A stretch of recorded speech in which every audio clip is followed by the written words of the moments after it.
Boogie like Benson, I'm a who that. I'm a who that. Long as I'm living, I'm a who that. Lose or winning, I'm a who that. Sports Coma, yeah, this is where we do that. Where we do that, where we do that, where we do that, where we do that, where we do that. Boogie like Benson, I'm a who that. I'm a who that. Sports Coma, this is where we do that. Where we do that. Welcome, welcome, welcome. Somebody please better help. Running this thing like Elf. I thank God every day I'm not a felt. Go to YouTube Live with Big Q and the guys. If you ain't ride or die, the bandwagon get flipped. Been marching in, that was way for the ring. I was yelling out your shame for the championship. Bucking on town, duck down. Falcons, pluck, get shut down. Panthers ain't much touchdown. The vision really belong to us now. So much hate on the Saints, you could probably tell. Ever since Bounty Gate hit the NFL, when things seem fishy and you probably smell the crooked referees on Roger Goodell. Buggy like this and I'm a who that. Every day I'm living, I'm a who that. Lose or winning, I'm a who that. It's the Sports Coma, this is where we do that. Where we do that, where we do that, where we do that, where we do that, where we do that. Boogie like Benson, I'm a who that. It's the Sports Coma, this is where we do that. You're listening to the Sports Coma with Big Q and the guys on the PRO Media Network.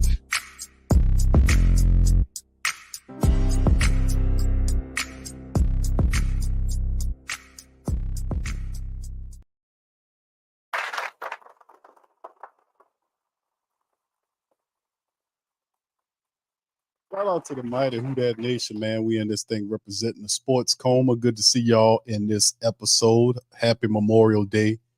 And rest in power to our veterans out there. That's there, man. It's a Memorial Day weekend for the fam. Hope you guys have been productive and had a good Memorial weekend. But shout out to everybody, man. Appreciate y'all being in the stream. Much love to the fam. Elite, Pammy, good to see Pammy. Shout out to my queens out there. Good to see you. I see you, Pammy. Much love to you. What's up, Kay? Good to see KK in the building. Shout out to you. Appreciate you. The rest of my brothers in the stream as well. Poppy 504, OG Jerry. Brother Christopher's in this thing. What's up, Brother Tori? How you doing, sir? Appreciate you as always. Elite's in this thing. Good to see you as well. Appreciate each and every last one. Of Young City 9, I see you, fam. Appreciate you as well. Much love to the fam. Appreciate you. English, thank you, sir. I'm chilling with you tonight, Q. Much props to you for being the real. Thank you, man. Appreciate you, fam. Much love to you, English. Thank you for the compliment, sir. All right. Big ups to everybody, man. Good to see y'all. Hope y'all having a pretty good, weekend is just about over, the holiday, as it were. But I hope you guys had a fantastic time. Mr. Fire D, good to see you, fam. Pelicans, Nola in this thing. Watch me win sports. Shout out to you, fam. Good to see you as well. Appreciate you as well. Big ups to everybody, man. Hope you guys are having a fantastic time. What's up, Tuck? Appreciate you, fam. Much love for being in the stream. As always, fam. Appreciate you. What's up, Brother Revolt? Brother Revolt, good to hear from you, man. Much love to Brother Revolts in this thing. Hope everything going all right with you and the fam out there in Georgia. Brother Rose in this thing as well. Good to see everybody, man. Much love. All right, so, man, listen, I wanted to go over a few things with the family tonight. I wasn't going to hold you. I was watching some of the Boston and the Indiana matchup. I thought it'd be more of a competitive matchup, man, but my goodness, it has not been. The Western Conference or the Eastern Conference hasn't been very much to watch this year. I mean, teams have just been, just pushing on it, moving on. So, they making a fight of it right now. One of these teams probably not going to get swept, but at the end, it's difficult to reverse the thing when you down 3-0. That's pretty bad. But it isn't as bad as our Pelicans, who got wiped out in the first round. So at least these teams got as far as they've gotten. They can build on that into the future. All right, Brian's good to see you. King Logic, good to see you as well in this thing. Appreciate you, fam. What I wanted to go over with y'all tonight in this thing was what's on screen, Mike Clay's 2024 NFL projection guide. Now listen, Mike Clay's projection guide was pretty accurate last year insofar as it's predicting statistics, to be quite honest with you. And I'm going to show you, I always like to do a little preference work. So I'm going to show you what his projection guide looked like last year for the Saints. And he actually projected the Saints to win 10 games last year. and that would have meant that the Saints would have gotten in the playoffs. But obviously, we know what happened there. They did not. They fell a game short of the playoffs, right? But he picked them to win last year 10 games to get in there. And a lot of statistics wasn't far off. I mean, he had some that were almost dead on. So his projections wasn't that bad, to be honest with you. Derek Carr, he had him at 38-59 with 23 touchdowns against 12 interceptions. The actual, if you look at some of the actual statistics that Derek Carr had, it was actually 38-78, and he had 25 touchdowns versus 8 interceptions. So, like I said, not bad projecting. Actually, a little bit more, 3 interceptions off here or there, but the yardage was almost spot on, and and that's difficult to do when you starting the season off. Now, of course, he had Derek Carr missing 2 games. Derek Carr didn't miss any games last year, although he should have been set down because the guy was really busted up pretty bad. But these projections, if you look at some of them, they weren't very bad. I mean, in terms of his statistics, his projections on stats, which a lot of people don't really do. That's why it's interesting to me that he did it. So this is 2020. Actually, this is 2024 statistics. If you go back to 2023, I'm saying, let me put that up again. Yeah, last year, 2023, he had 38-59, 23 touchdowns to 12 interceptions, and his actual mark was 38-78 with 25 touchdowns to 8 interceptions. So that wasn't bad. And of course, this is what he had last year. Remember, this was done prior to the season. But, you look at Alvin Kamara, he had him at 666 yards with 4 touchdowns. Of course, the mark for Alvin last year was 694 yards, and he had 5 touchdowns.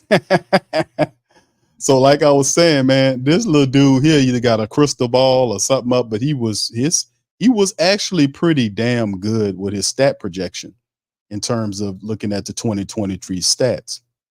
So it wasn't bad. He had Jamal Williams at 649.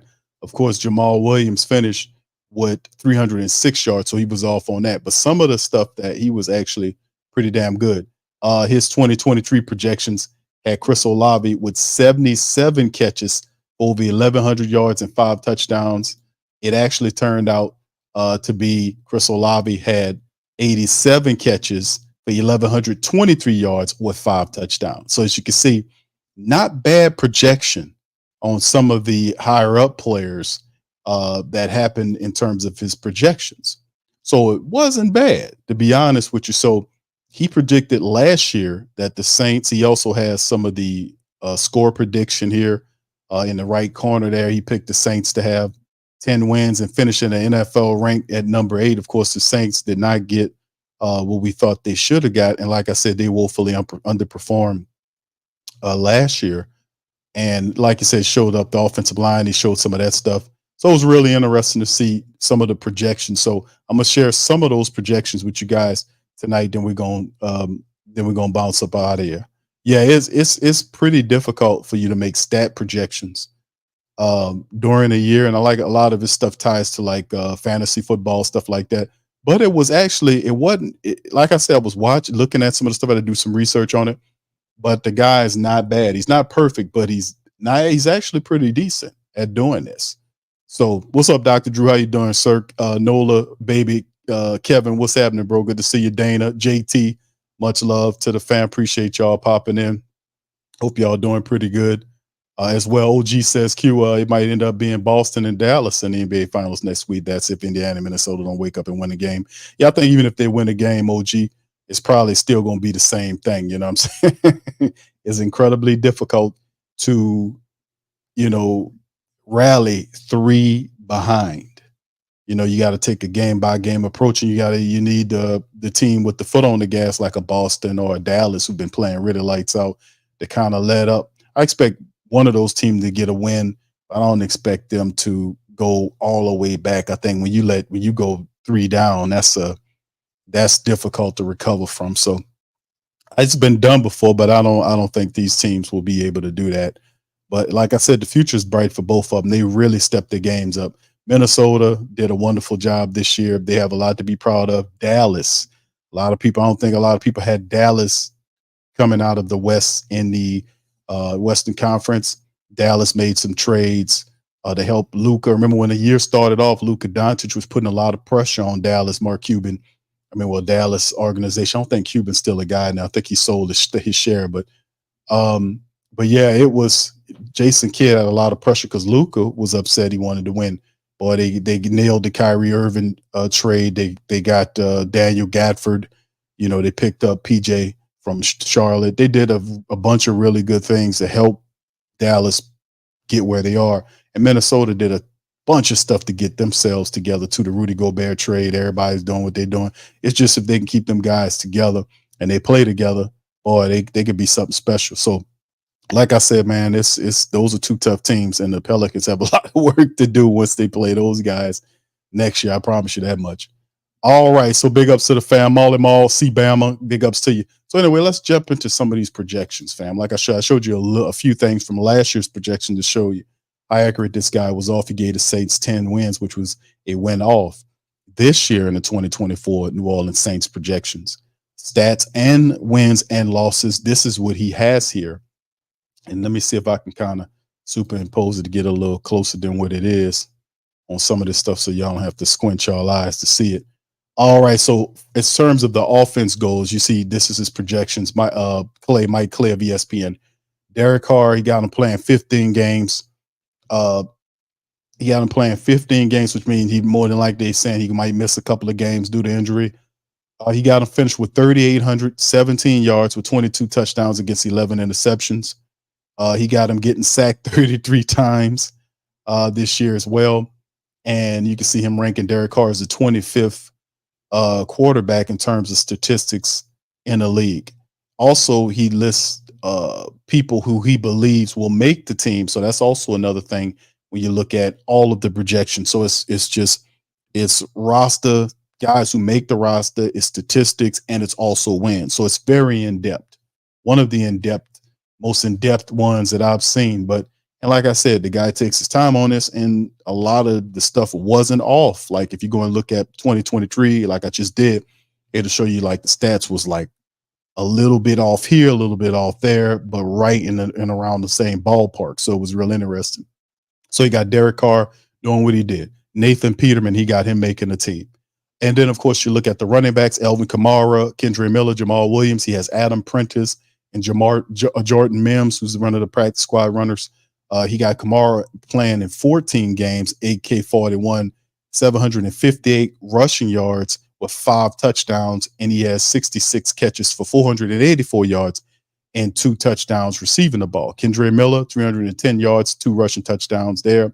Jamal Williams, 341 yards rushing and 2 touchdowns. So he has the Saints running back room over 1,400 yards on 347 carries for 9 touchdowns. So you can see that ranking system right there, with AK not making the running attack, rushing 1,000 yards. Then you go to the wide receiver situation. You see Chris Olave, Rashid Shaheed, Bub Means, Cedric Wilson, A.T. Perry, and Equanius St. Brown as the guys he believes will make the team. And you can look at some of the statistics right there in terms of the receiving stats, that Chris Olave will finish with 86 catches for over 1,200 yards and 6 touchdowns. Very interesting. You see Rashid Shaheed getting 54 catches for 740 yards and 4 touchdowns.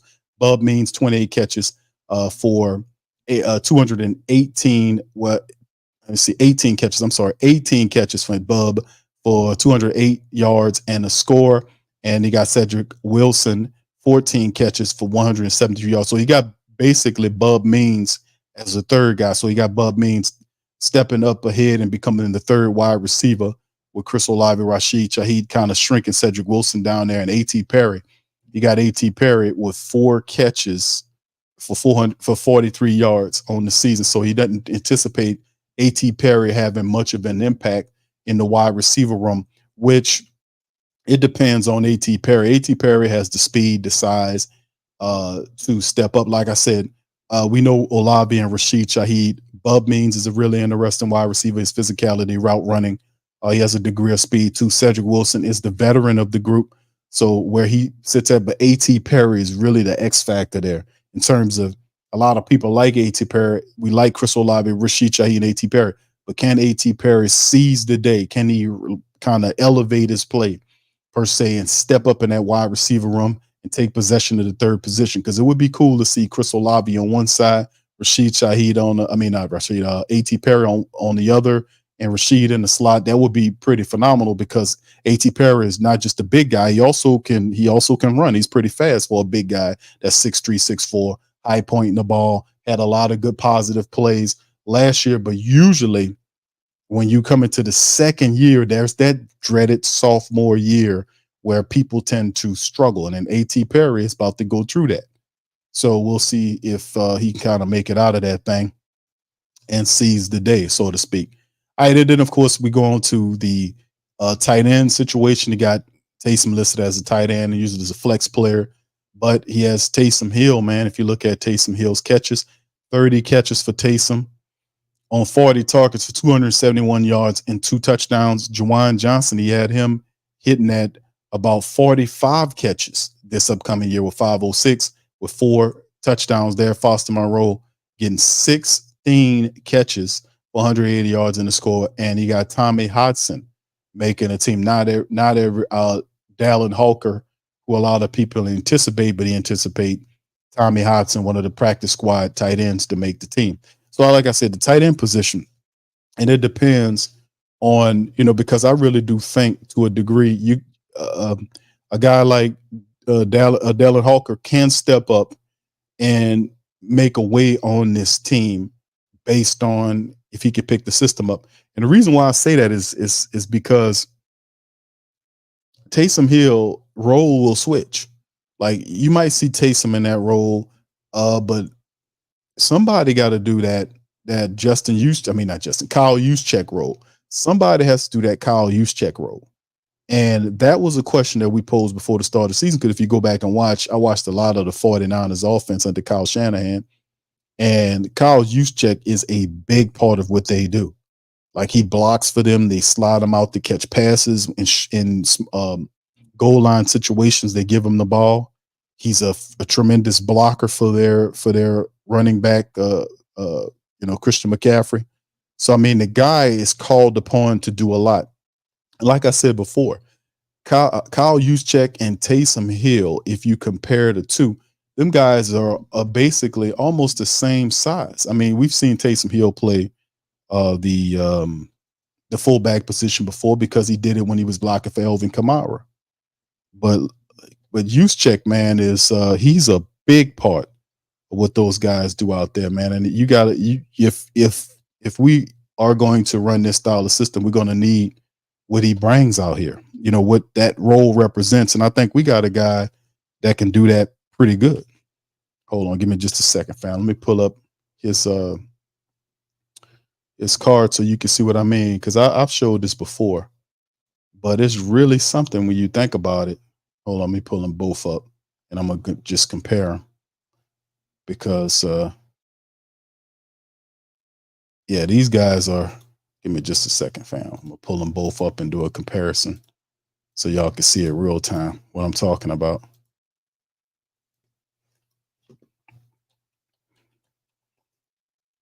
Because, man, I was like, wow, man, these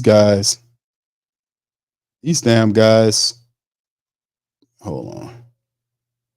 These guys could really be like, they could be, hold on, let me see if I can taste some stuff up. But yeah, fam, it was, I'm like, wow, these guys are right around the same here. They're almost the same. They the same, this, that, and the third. And it's really interesting to watch it. Now, they got it listed. I know Taysom is heavier than 220. I've seen stuff where Taysom was like 225, 230. So, but let me show you this before I'm going to bounce back there. Kyle Juszczyk, Niners, he's the do everything for these guys. He's 12 years in the game, 6'2", 235 pounds from Harvard, right? Big part of what the 49ers do, opens up the stuff for McCaffrey to run and do everything he's supposed to do. Just I'll say Kyle Juszczyk is the best fullback in the NFL in my opinion. He's just phenomenal. Does everything they do to a T. So you can see 6'2", 235. If we switch over to Taysom Hill, you can see Taysom is another guy. He about in Kyle's 30. Well, I don't know how old he is. I think he's been in the game for 12 years, though. I don't see his age on there, but I know he's somewhere in his 30s, his early 30s. But 12 years in the game, 6'2", 235. You got Taysom 8 years in the game, 6'2". They got 221 here. I remember Taysom was at 225, but I would say between 225 and 230. So, Taysom Hill could do that from BYU. Taysom Hill could do that. He was doing a lot of what, stuff that Kyle Juszczyk was doing. Basically, what I mean by this, like, if you go and watch a lot of the footage from Taysom Hill's performances last year, Taysom Hill was basically a player that was doing, was getting the majority of his yardage from being a running back, basically. And what I mean a running back is when Taysom would be behind the center, the ball would be snapped to him and he'll turn into a running back. We didn't see a lot of Taysom Hill last year throwing the football. I mean, let me pull up we could pull up his statistics right here. Let me see if I can pull up his passing stats. He didn't pass much last year. Let me see if they can give me that right quick. His passing stats, Taysom ain't do very much passing last year for the Saints. He really didn't. Let me see here. I wonder if they can give me his passing stats.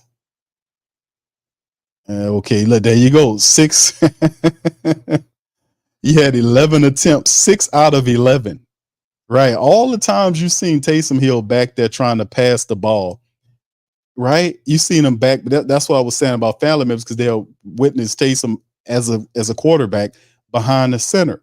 But out of all those times, through all those games you've seen last year, Taysom was back there as a quarterback. He was 6 out of 11 for the entire season for 83 yards. That's right. Taysom had 83 yards passing the football last year. 83. He had 1 touchdown. He was 6 out of 11, 54.6% accuracy, 83 yards, 1 touchdown, 7.6 yards per throw. 6 out of 11. But if you look at the statistics, and we can do it right here, the bulk of his yardage came by way of him being a running back. If you look at, this is him running, his rushing statistics. 81 attempts for 401 yards. He averaged 5 yards a run, 2 rushes, first down. That's 4 touchdowns that he had doing it like that, right? And it even goes further and shows you his receiving stats. He had 33 catches for 291 yards and 2 touchdowns. So as you can see, the bulk of his stats, like I said, came from him running the ball, not passing or catching, but running the ball. He was basically, in many cases, the Saints, depending on how you look at it, the second or third running back the Saints had. And he was Taysom's a force. So if Clint Kubiak can take Taysom Hill's game and kind of refine it to use it similar to a Kyle Juszczyk, it will be pretty fun to watch, because Taysom can do all that stuff. He's really a runner at heart. And most of those guys, those linebackers and those DBs, they don't want to tackle Taysom Hill. You can see it, because Taysom's violent. He loves the contact. Like, Taysom would take off, and Taysom's not no slow guy. Taysom is a very fast, he's an athlete, even into his 30s. Taysom Hill running, he outruns the linebackers. He outruns most safeties. You got cornerbacks with good speed that chase him down, but those guys don't want to really engage Taysom Hill, because Taysom will lay into you. He will hit you. He will lower his shoulder. Taysom ain't taking the sideline route easily. He gonna if he sees 2 tough yards there, he's gonna lower his shoulder against that DB. Yes, that's what Taysom Hill does. And like I said, most of the time he's difficult to cover. So if they could take advantage of that, I think the Saints might be all right with him in that role. Right. So anyway, let's keep it going. Let's go back to this. And, like I said, they're showing Taysom in terms of projection. They got him with 30 catches and not so much here. So when I was looking, I was like, okay, you got him catching the ball, but nothing in the running back room as a runner. And we know that's what he's going to get. We know he's going to be involved in the wide receiver room because he's going to, the running back room, he's going to do it. They're going to use him as a wide receiver. He's going to be a utility guy. He's going to be using the Kyle Juszczyk role. They're going to do all that stuff with Taysom Hill. But like I said, if they look at the tape and the statistics, you would understand that Taysom Hill gets his real yardage, the majority of his yardage, from running the ball as a runner, like I just showed you. All right, so anyway, like I said, some stuff you can disagree on. Like I said, I think some of the projections that he made, he think Bub Means will have a 18 catch performance, and it's a big discrepancy between Chris Olave, Rashid Shaheed, and the third guy, right? And he has both Olave and Rashid Shaheed playing 15 games, but it's a big discrepancy on the third wide receiver and what he will get, so it drops from 54, which is Rashid Shaheed, all the way down to 18 by Bub Means.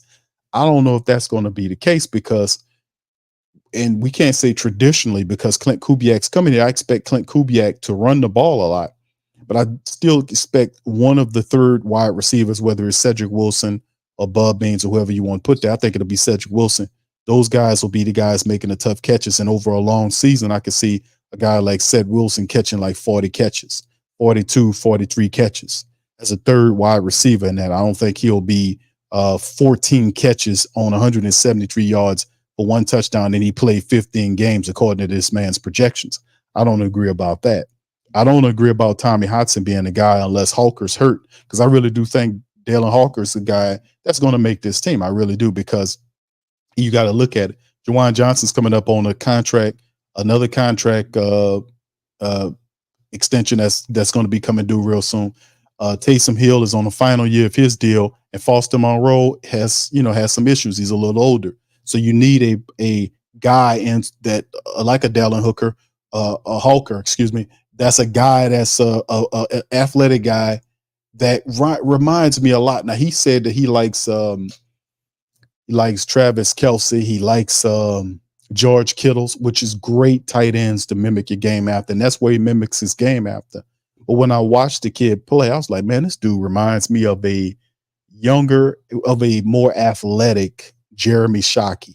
Like if you guys go back in your memory, because Jeremy Shockey's a tight end they don't even talk about that much.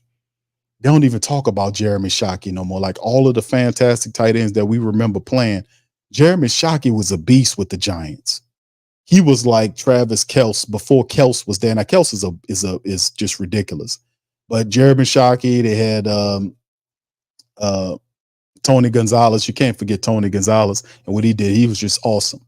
But Jeremy Shockey was a guy that, as a Who-Dat, when he came from the Giants to the Saints, we loved his game because he had this long hair. He played with physicality. He'd make the ball, he'd catch the ball, and he'd be talking mess and, stuff like that. So we just love Jeremy Shockey's wild style. Well, this guy his game reminds me, not saying that he's going to be Shockey, but when you watch the film of him, he kind of puts you in the mind a bit of a young athletic Shockey, Jeremy Shockey. So hopefully that might be the case. Saints have done a wonderful job in finding some undrafted talent. Could Hawker be a guy that could be there? He'll most certainly have an opportunity if he could seize the day. All right, anyway, let's look at some of the return game right here. As you can see, they got Rashid Shaheed with 55 attempts for 1,200 yards and returns. They got Bub Means listed as the kick returner behind him there. No touchdowns. We don't see the Saints getting any touchdowns right there. One special teams touchdown would be cool. We don't often get special teams touchdowns like a kick return or a punt return for a touchdown. Maybe Rashid Shaheed's a guy that can kind of do that for us. We know that Stanley Morgan Jr. is a guy that could bringing in to do that role. Where does he sit in that whole mixture? That's just stuff to talk about. And of course, you look at the kicker, Blake Group A, 27 to 33 for 84%. You see him doing his thing. Lou Hetley will be the punter, according to him. 71 attempts, over 3,000 yards punting, 45.1 average there, with 28 punts landing inside the 20-yard by Lou Hetley. Me personally, I didn't like how Lou Hetley punted last year. Of course, it was his rookie year. Him and Blake Group A, those young guys. So they got to figure it out. But I think the Saints are not totally sold on them either. They brung in guys to challenge both Group A and Lou Headley for their position. So the Saints don't seem like they quite settled on those guys. They like them, but they got some competition that's coming in who can kick them on up out of here if they don't represent and do what they're supposed to do again. All right, so we shift to the defensive side of the ball. You see Nate Shepard there, 47 tackles, almost 2.6, he said 2.5 sacks right there for Nate Shepard. Brian Brissy, 536 snaps. He gets 34 tackles, 3.6 on the sack. That's what he's thinking. Colin Sanders, 48 tackles, a sack. Jack Heflin. Jack Heflin's another dude that can play football, but, he flashed in training camp last year. Can he do that this year? Now, of course, a lot of people like Christian Boyd. A lot of people like, because really a lot of people's kind of looking at it and saying, man, listen, really Brian Brissy, a lot of people want to see Brian Brissy mature to the point where he's next to Colin Sanders, because that's what most people want to see. Nate Shepard shift to a reserve role, because I think Nate Shepard would be a good reserve DT. I think Brian Brissy, because Brissy and Saunders give the Saints athleticism with the big guys, two strong guys that's very difficult to block. And then you can keep those big guys fresh by cycling Nate Shepard, Christian Boyd, Cam Jordan. You can throw him in there because Cam's going to be in the mix interiorly speaking too at times, but they're going to try to wake up that NASCAR package that we like to see so much on. But you see that they see Christian Boyd's there with 11 tackles right there on the season. So Jack Heflin to him is going to make it. That's interesting to see him thinking Jack Heflin's going to make it. Carl Granderson from the D's. You see 58 tackles from Curl, 7 sacks from Curl. Not a surprise there. Cam Jordan, 4 sacks on 43 tackles from him. Chase Young, 31 tackles, 7.7. So he's looking at Chase Young being a leader of the team sack-wise. But we batting 1,000 if the Saints could pull up with 22. Well, he got 22 sacks right here between the Saints right here. But, he got Isaiah Foskey, got a sack, and Peyton Turner as the bottom guy there, passing Yo's there with 14 tackles as well. He's a part of the interior line look too. So you got Cam Jordan there. You got Cam and Tanu passing Yo. Those guys could kind of switch inside. So the Saints slick side have a lot of versatility defensive wise, that they can utilize. Like Chase Young and Carl Granderson is healthy. Cam could be he'll be used as a third situational guy to kind of spell him, or a guy that comes in there, plays inside. They could put Passenger in the mix with Brian Brissy, Colin Sanders, and Nate Shepard on the inside. Christian Boyd could be bringing up the rear. So it's a lot of ways that the Saints could use these talented defensive players that we have. We just got to stay healthy and keep the pressure on. Maybe we can re-wake the term coming at our opposing offenses in waves and waves of defenders that are fresh. That's something that could really turn the tide, because we've not had that consistent. Like, we have guys like a Peyton Turner, Isaiah Foskey coming here. Those guys get banged up, and it'll drop the overall depth of our defensive line. We need those guys to stay fresh, and hopefully doing it like that, we'll have access to all of those players, everybody staying healthy, and the proper rotations happen. Everybody's fresh, firing off all on cylinders, man. We can be able to get that sack total up, but he have 22 sacks on the year. I think we can do better than that. All right, then from the linebacker look, Demario Davis got him penciled in at 120 tackles this year with almost 3 sacks on the season. Pete Werner at 82. Willie Gay, new picked up linebacker, at 61. So you're thinking that Willie Gay won't replace Pete Werner. Remember, that's the thing too. And I don't think this guy knows more in depth about the Saints team than we do. I mean, he's using some statistics to kind of guess at this stuff. So not all this stuff is accurate. But, some of the the well-known players' stats actually could be something based on what we've seen from 2023 in this projection.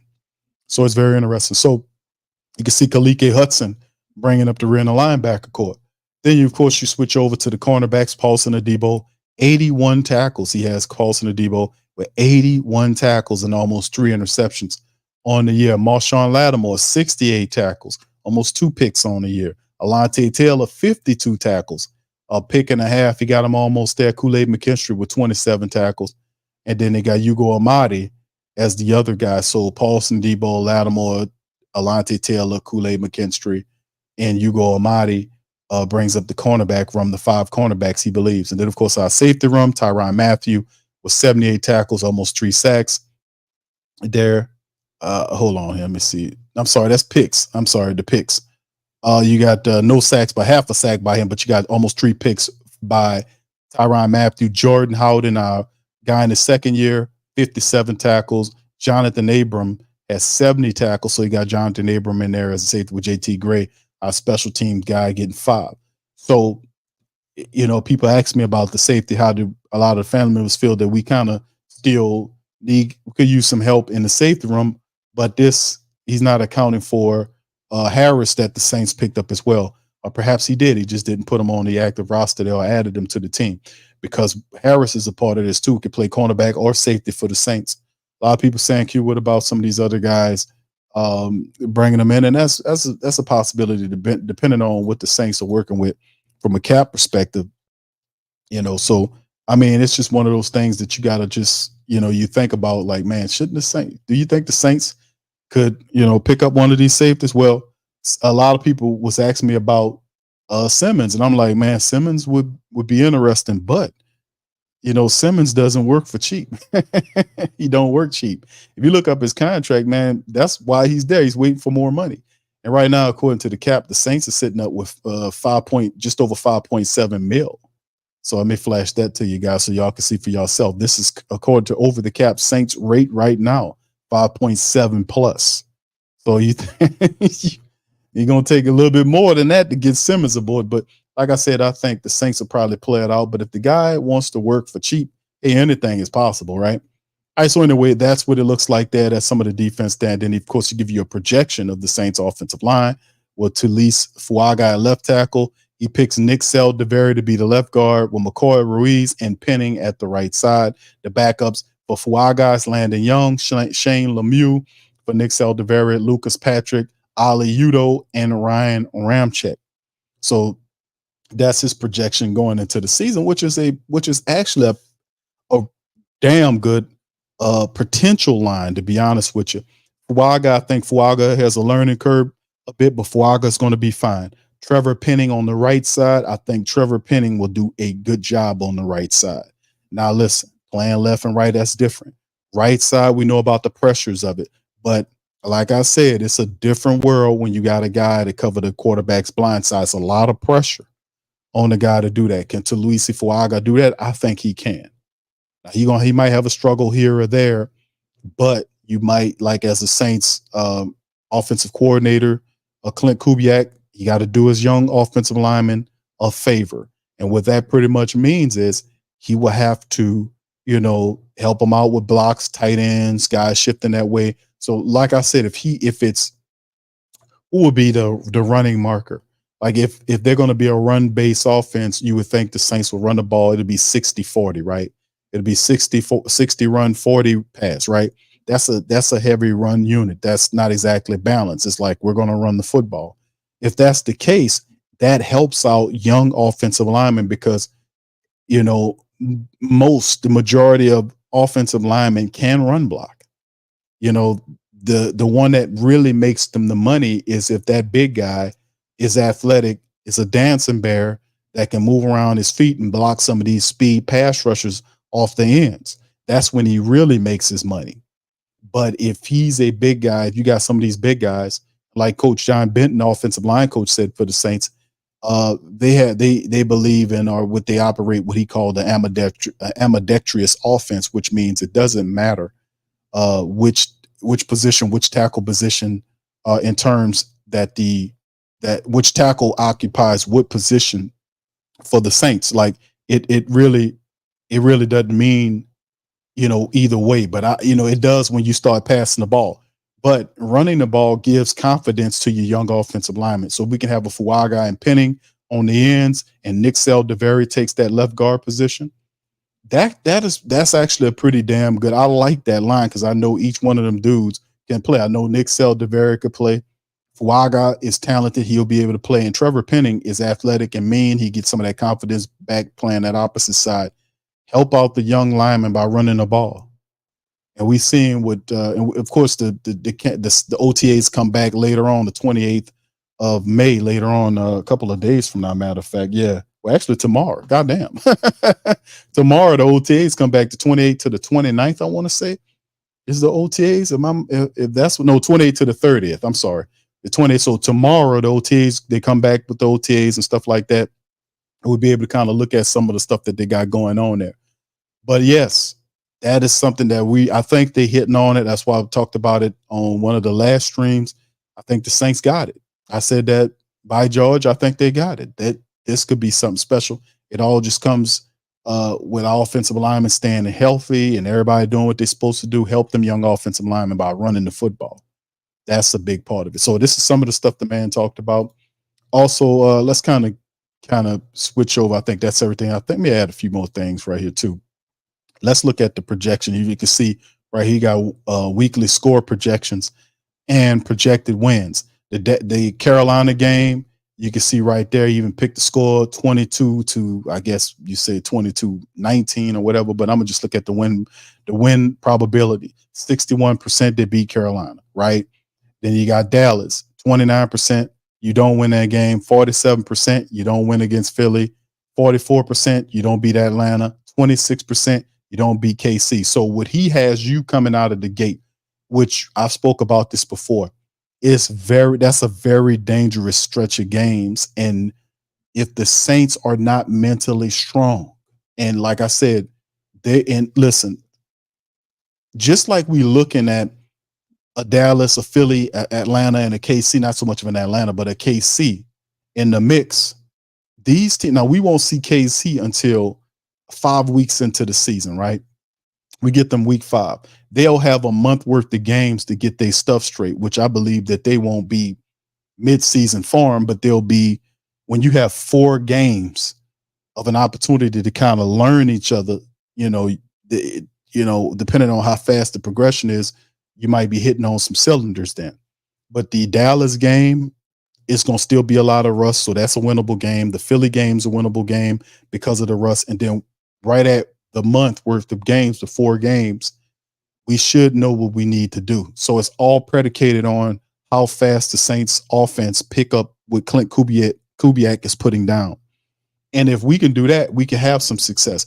But if you don't, you can find yourself in a hole very fast. Like Carolina, we expect that to be a win. No disrespect to Carolina, but the Dallas, the Philly, the Atlanta, and the KC games, if the Saints don't win those games, and it don't have to be pretty, but you have to win. You have to, and I said this before, you have to learn and win while you learning.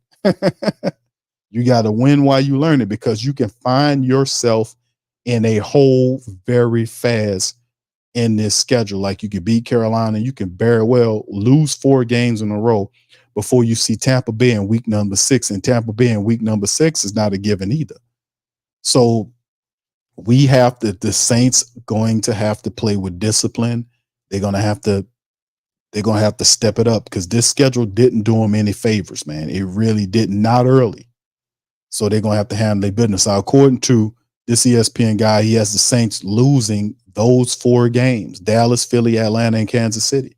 So you're sitting at 1-4 when you go to Tampa Bay, or when you come home against Tampa Bay. Now you do beat Tampa, and then you beat Denver with Sean Payton. So that kind of sets everything right. Then you turn around, lose to the Chargers. You got you losing to the Chargers. You got you sweeping Carolina. He got you beating Carolina. He got you losing to Cleveland, and then you hit the bye week. So right there, let me see what that is. Let me see. 1, 2, 3, 4, 5, 6. 1, 2, 3, 4, 5. So is that 6 and 6? So he got you 6. I think that's 6 and 6. He got you 6. Is that 6 and 6? Let me see. 1, 2, 3, 4, 5. Was that a loss? Yeah, that's a loss. 5. 1, 2, 3, 4, 5. He got you beating Atlanta though. 5, 6. Yeah, that's 6. So 1, 2, 3, 2, 3, 4, 5 and 6. Is that 5 and 6? I want to say it's 5 and 6. So you're 5 and 6. coming into the bye week, 5-6. Then that's 5-6. So he don't have you beating Cleveland, got you losing to Cleveland basically 20-17. You do beat Atlanta in week number 10. He got you splitting with Atlanta, just what I said, and sweeping Carolina. He got you losing to Cleveland. I mean, to the Chargers. I mean, the Chargers barely losing to the Chargers badly. So you're in the bye at 5-6. Then you come out of the bye week against the Rams.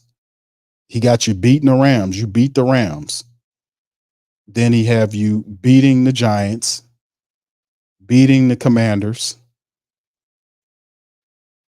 And then he has you, what is that? Losing to the Packers. He got to losing to the Packers. He got you beating Las Vegas.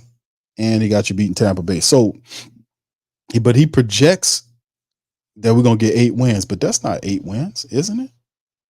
Man, he must ain't count this stuff right. Hold on. Let me make sure I get the count total right. Because I'm looking at his team, his win probability versus what he thinks the record. I mean, the thing's going to be. So that's what? 1, 2, 3, 4, 5, 6, 7, 8,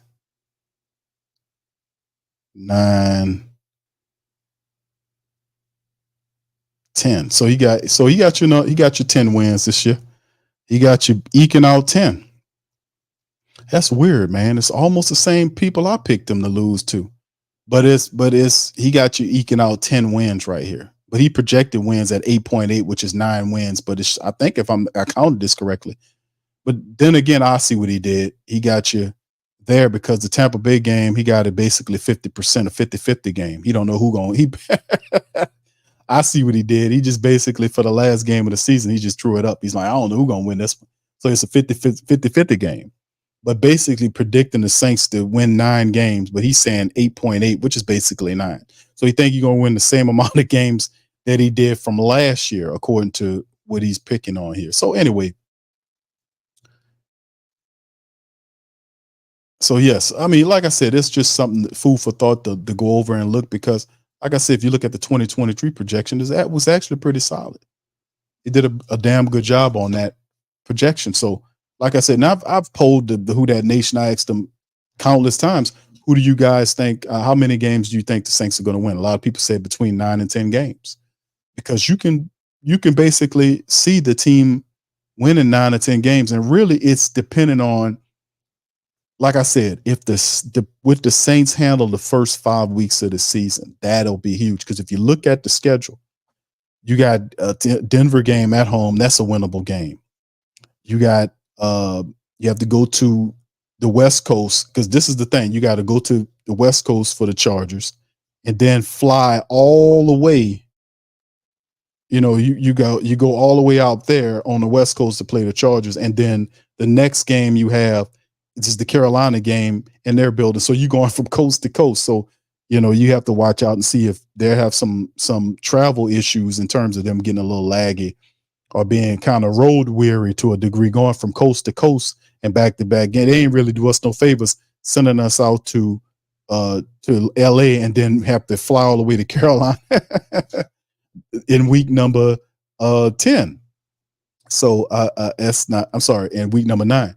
So depending on, you know, if they have some jet lag right there, it's going to be interesting. But listen, if you break it down and look at this schedule, if the Saints handle them first, depends on how they handle those first 5 games, man. That's really the thing, because the Denver game is winnable. They could very well, I think they split with Tampa. They can very well sweep Tampa depending on how they're playing. A lot of people think the Cleveland game is going to be a trap game. I really do think that, because the way it's positioned, that's a big trap game. If you want to pick out the schedule, say, Q, where the trap game at? The trap game is week 11 at home against Cleveland, because you play Atlanta at home the week before, and then you have a bye week behind Cleveland. So the Saints could be taking Atlanta. And remember, this Atlanta game is the second game of the series with Atlanta. So depending on how they play, they're going to put a lot of energy into that game. and then you have Cleveland the next week, and then after Cleveland, a bye week. So we pencil in there, and that's why I say you got to watch out for that Cleveland game. That'll show me the Saints are really focused if they can take care of Atlanta and then beat Cleveland and go into the bye week. Then they come out of the bye week against the Rams, and then they have the Giants and Commanders, which are two winnable teams because they're young teams. I don't know what the Giants are going to do with Daniel Jones. They got Malik Neighbors there and a few other pieces, but I really don't know what the Giants are going to do. A couple of years ago, they were something else. This year, they kind of fell off. Do they return to what they were? We don't know. Washington, the Commanders with Jaden Daniels. I know him running around there. That won't be it won't be easy. But in the end, you got to say, man, if we handle up, you never know, though, man. The Green Bay game, a lot of people think we don't beat Green Bay. We should beat that Green Bay team. I know they're good. Green Bay last year, we should have beat Green Bay. We should have beat Green Bay last year. So it's a lot of coulda, woulda, shoulda, and it's based upon the Saints playing better football, more balanced, more aware, more intelligent football, more high IQ football, less error-prone football with Clint Kubiak at the helm.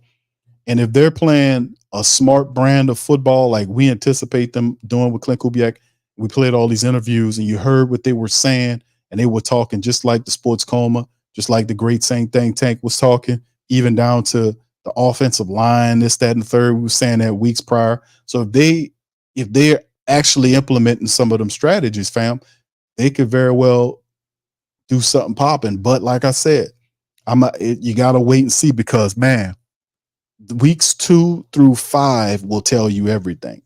That's a lot. Them people clumped a bunch of really difficult teams together and threw Atlanta in the mix, along with then you got KC, and then it's a mix of home and away games. So you're traveling here or there while they didn't do the Saints no favors early on. So it's going to be interesting to see how the Saints deal with the first 5 weeks of the season.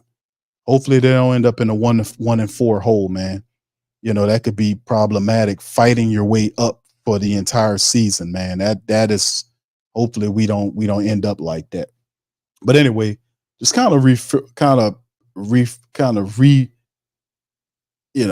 remind ourselves a bit of our coaching staff, man. We all know who Dennis Allen is, but just kind of focus on who these guys are. We talk on the offensive side of the ball.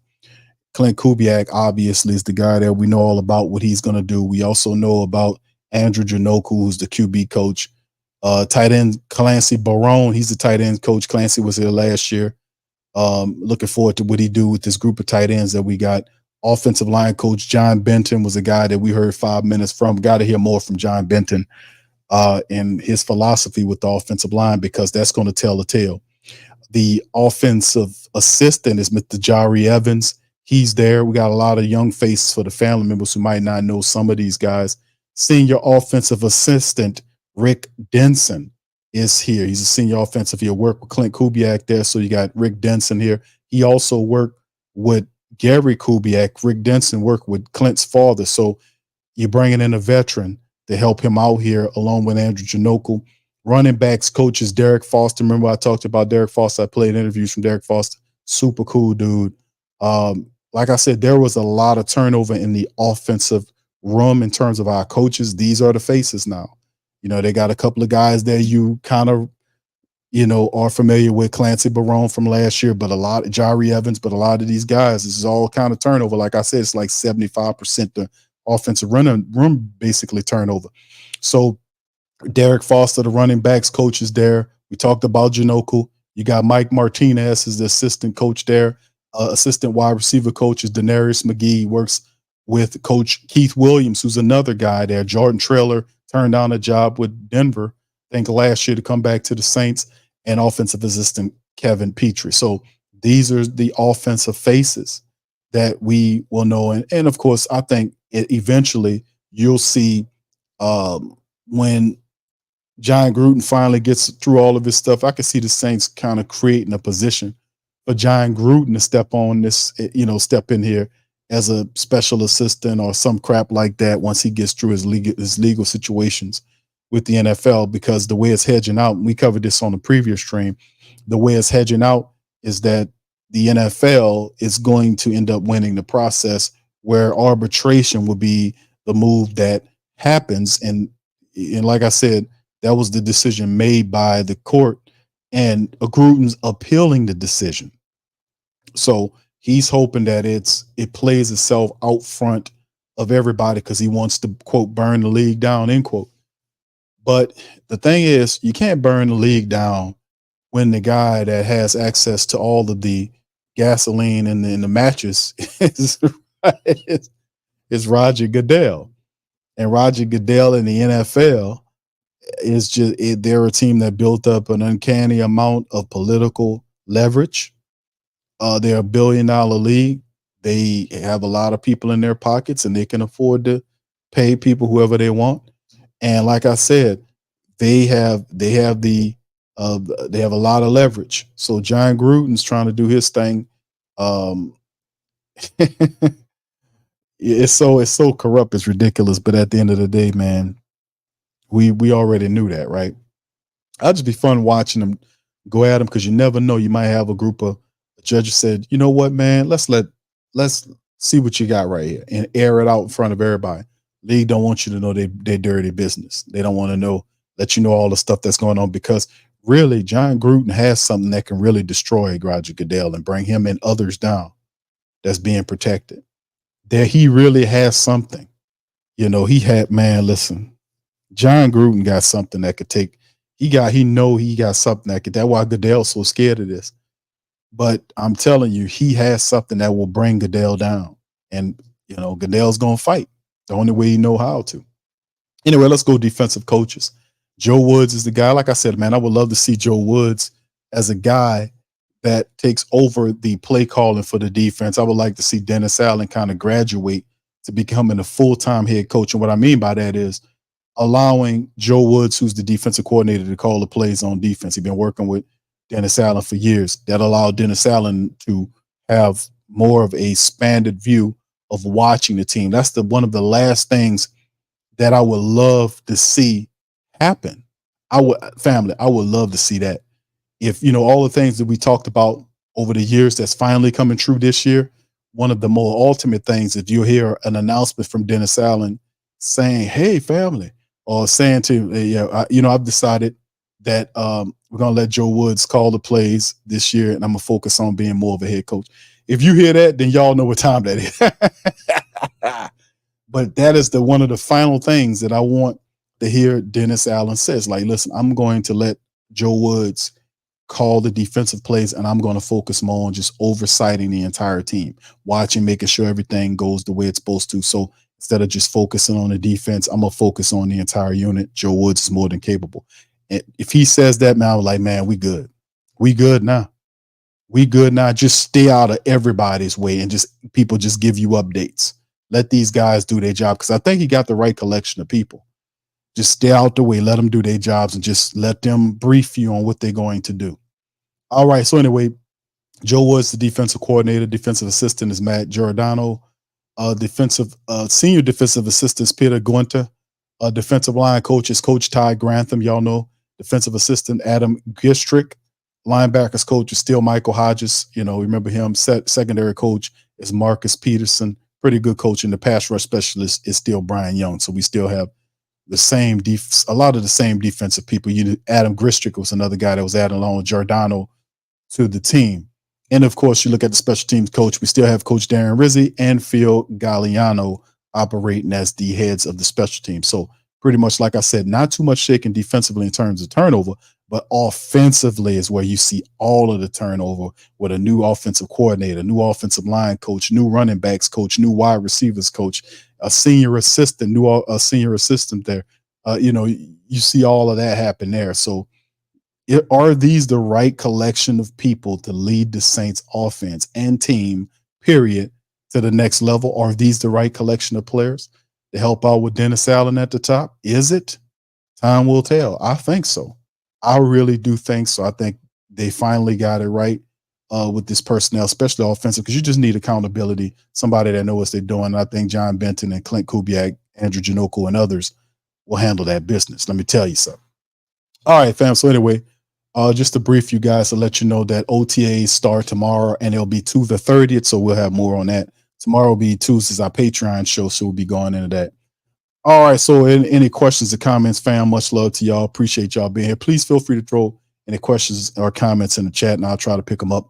Shout out to the family members watching the stream, brother Wallace. I see you, bro.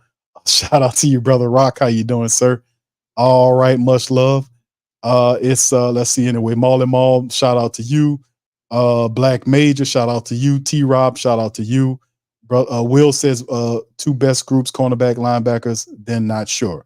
All right, brother Gundam. Shout out to you, says Big Q. You call the Saints got to be mentally strong first 3 games. Yeah, it's gonna be interesting. That first 5 games, man. I know the Carolina game, but then those other games, man, those are gonna be real interesting games. Gotta watch out for it. Gotta watch out for it big time. All right, Kevin says, if we look back at 2023 season, we should have had a better record. Q. Carmichael was a high school coordinator. Well, I mean, like I said, he was struggling, but it's a certain amount of blame you give to him, but it's also blame you give to the head coach. He picked that guy. So if that guy is struggling, the head coach got to go over there and say, what can I help you with? And if he's because a pressure is a part of it. You can't pay guys and then say, we ain't gonna put no pressure on. You have to put pressure because it's pressure on everybody else. You can't operate in a bubble or a vacuum. That's the problem with the Saints right now. That's why I was saying that there needs to be and there was a show we did on the Pelican postgame report talking about reforming the Saints, so to speak, of reorganizing the structure of the team. Because if you look at, and maybe this would be the best thing I can do in terms of just show you guys what I mean here. Hold on, let me see if I can pull up hold on, let me see. Here we go. Yeah, there you go. It's perfect. All right, so like I said, this is the head of the team, Gail Benson. And Tom, of course, rest in power to him. And then these are the senior executives. And this is the brass. This is the football brass. As you can look at it, you got all these vice presidents, but these are business people, man. These guys don't know nothing about no football. The highest football brains in the game is this guy. And he's both the VP and general manager. Mickey Loomis has too much power, man. That's what I was saying. It's like, well, what you mean, Q? Why would you want to kind of strip him of his? And then you see Kai Harley right here. Kai Harley's assistant general manager, vice president of football operations. We need him to go up to becoming the actual general manager. Because if you look up here, this is the problem with the Saints. Gail doesn't know football. She doesn't know football or basketball the way she's supposed to. That's a hindrance on the organization because she over relies on what Tom Benson left her. And Tom Benson, God bless his soul, is gone. You need he left her a bunch of people to listen to, but Gail has to have her own vision. Tom's not here anymore. She's going to have her own vision and her own people that she could trust. And I know she likes making Loomis, but you're going to have to bring people in here to set it straight because some of these guys know she don't know football and they're taking advantage of her. Dennis Lauscher is and this is what I was saying about reformatting the team, the highest echelon of the team. This will make the Saints more competitive and more of a serious football organization if you do this. Because Dennis Lauscher, or Lucia, I think his name is Lauscher. Dennis Lauscher shouldn't be the president of the Saints. He should be the chief financial officer. He should be the chief executive, the chief financial executive, or the chief executive officer, the CEO. You see what I'm saying? Like Gail they call her the governor. She's the owner and chief executive officer. They call her that. But really, she's the money leader. But that guy, Lauchia, should be more of like a vice chief vice. He should be like the vice chief executive officer. You got it. And then reason why I want to take the president position away from him and give him make him the vice, the chief vice or whatever, the chief executive officer or the chief financial officer. Like you have chief CEO and then you have the CFO. Maybe he should be that.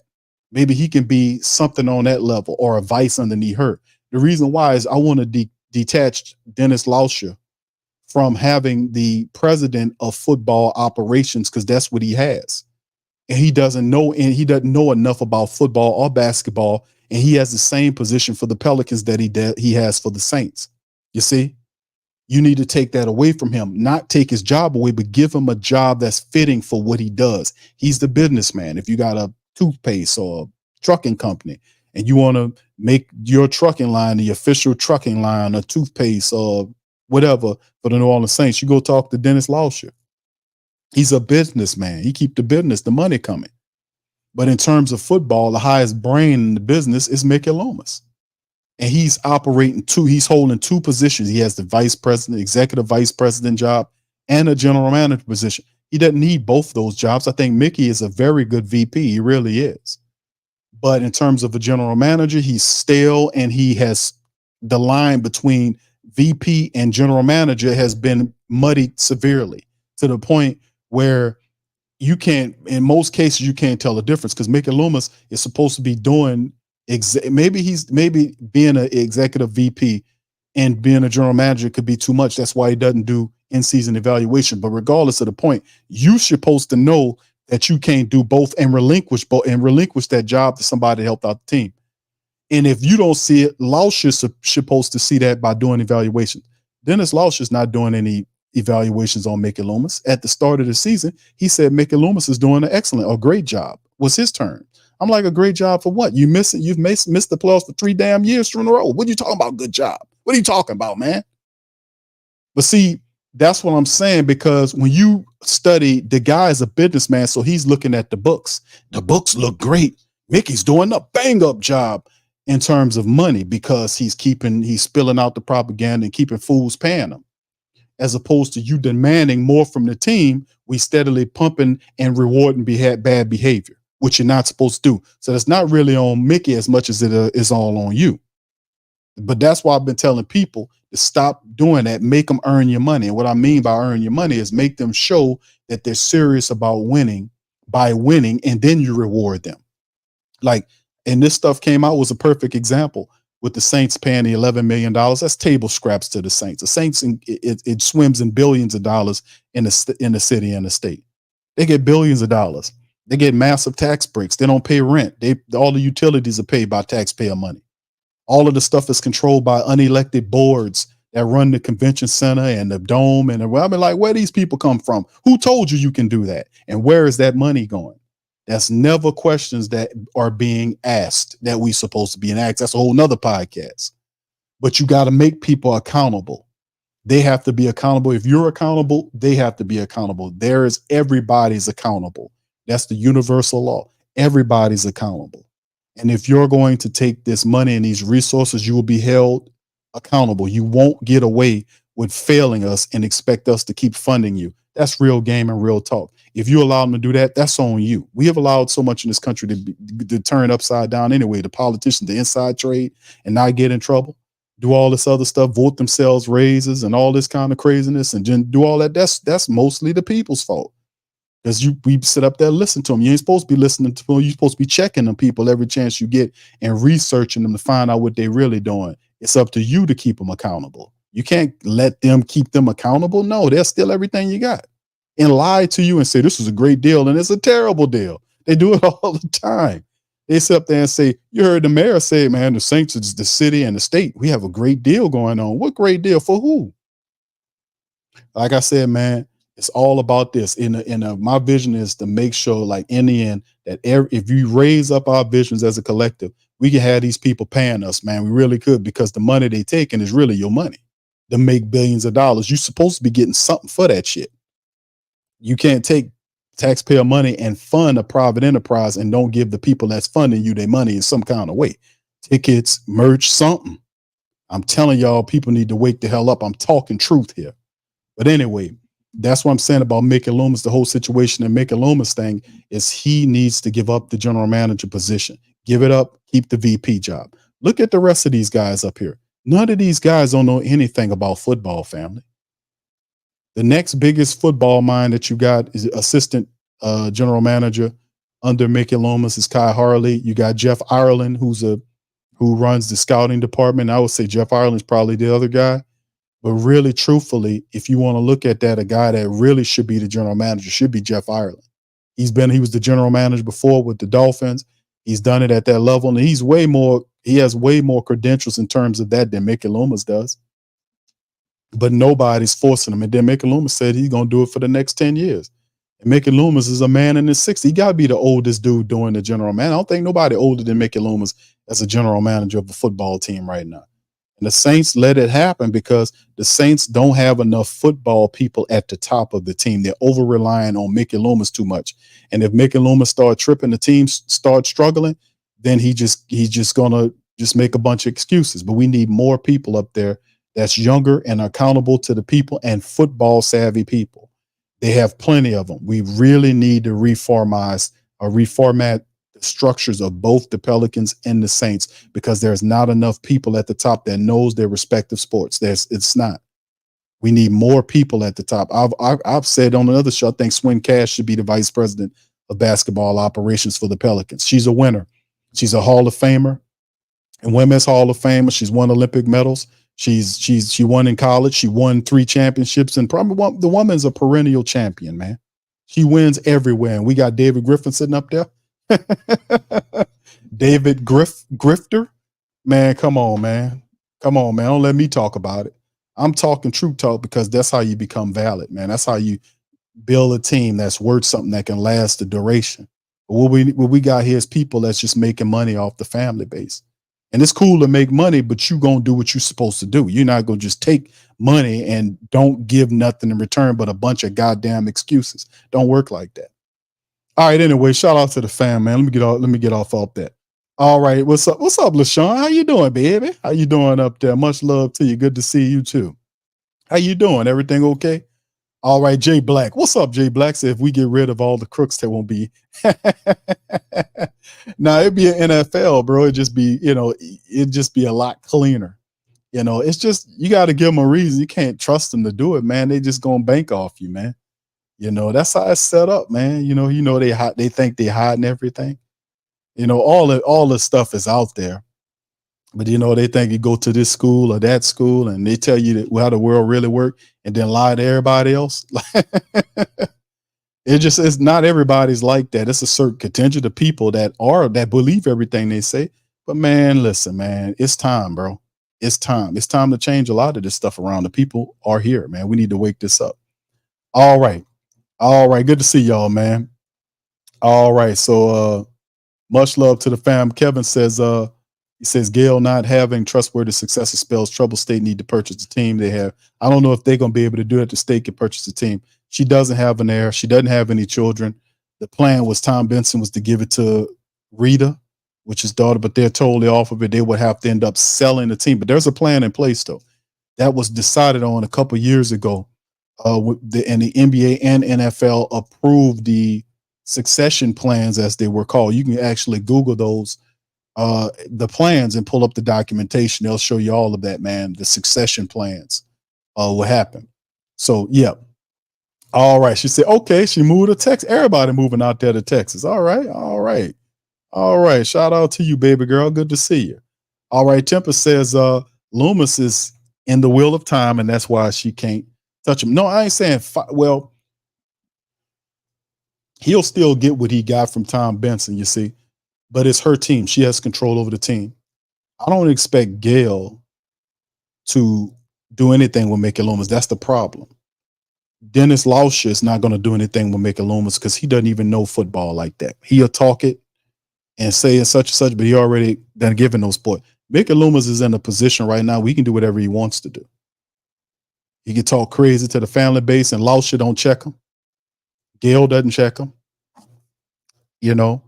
And the reason being is because Lauscher don't know as much as he's supposed to know. He got a position as a businessman, and that don't have nothing to do in terms of him knowing football on the field. Knowing business, that's different. But there's supposed to be a president of football operations that knows football. A guy like John Lynch for the 49ers. They got guys out there. They have guys out there we can go and find, like a John Lynch, that was a player that became a part of the executive program that's there, that can help the team at the highest level, that can bring a higher IQ into the building. That's what I'm talking about. But like I said, I'm showing you all these people, all these guys. These are business people. These are businessmen and women. The only guy that's not a businessman right there is Mickey Loomis. He's VP. Now, Mickey does do business too, and what he does because he oversees a lot of things. But I think that's a problem. That's why I'm like, listen, bro, just go be the VP. Get a general manager job to Kai Harley. He's supposed to have given it to Terry Fontenot when Fontenot was up there. They should have gave it to him then. But the guy being greedy with the position, he holding on to it, and Lauscher or Gale's not forcing him to come up off of it. So I mean, like I said, it has to happen where these are his guys. These are Tom Benson's people. Gail has to have her people too. Now she can bring some of a person that she trusts in here just to make sure everybody doing what they're supposed to be doing. You don't just be like, oh yeah, I'm just gonna trust all of these people. No, it's my team now. My team, I'm gonna make a few changes here. I'm gonna make a few changes, but we'll see. Devon said, no kid. What's she been doing? Well, listen, bro, sometimes it's like that, man. She was an interior decorator, and sometimes, man, Gail didn't find a match. It's like that sometimes, man. Listen, it's like that, man. Sometimes you don't find a match. Not everybody, you might have stuff like that. I ain't gonna get too explicit with it. Y'all know what I'm talking about. Y'all know how this go. She might not have found the right match, and when she met Tom Benson was an old man, man. He was kind of, I don't know, he was past all that. He wasn't healthy, he wasn't totally healthy, he was kind of a older man. I don't think he was doing all that kind of old stuff. I mean, he wasn't very healthy, So I ain't gonna get into the people personal life. All I'm saying is you got to find your match. That's how it works, But it is what it is. All right. Yeah. Taylor says that's why they want John Gruden. Yeah, well, that would be awesome to get John Gruden. I think he'll come in at the assistant coach level, like down there, like what a Rick Dennison is. Like, yeah, Rick Dennison coming in here, stuff like that. But man, like I said, I don't know. She might have one. You never know. She might have one. You never know. Some of those folks like to keep their stuff private, man. She might have one. It's the death do us part, right? And the man and crowd, he done traveled up to the next level. You would hope.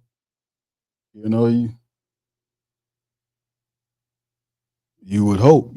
So I hope he went the right way. All right.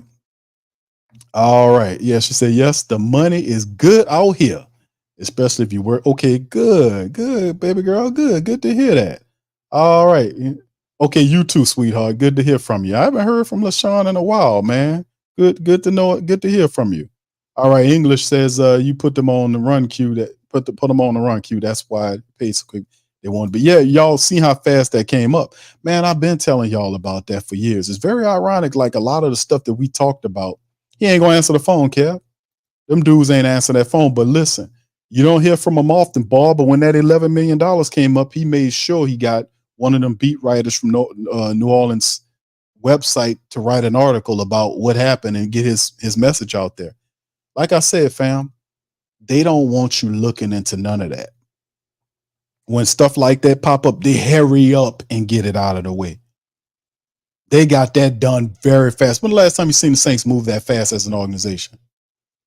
When they got that paid, like as soon as it came out, it was paid the next day or the day after that. It wasn't even 48 hours. And they had that money paid.